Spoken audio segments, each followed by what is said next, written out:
దేవాని కృప పొందుటకు నాలోన ఏమున్నది?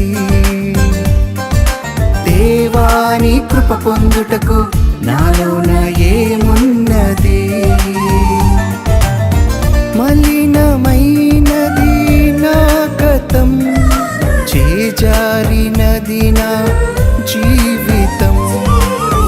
ఉదయించే నాలో నీ స్వరం, వికసించెనుగా నా హృదయం.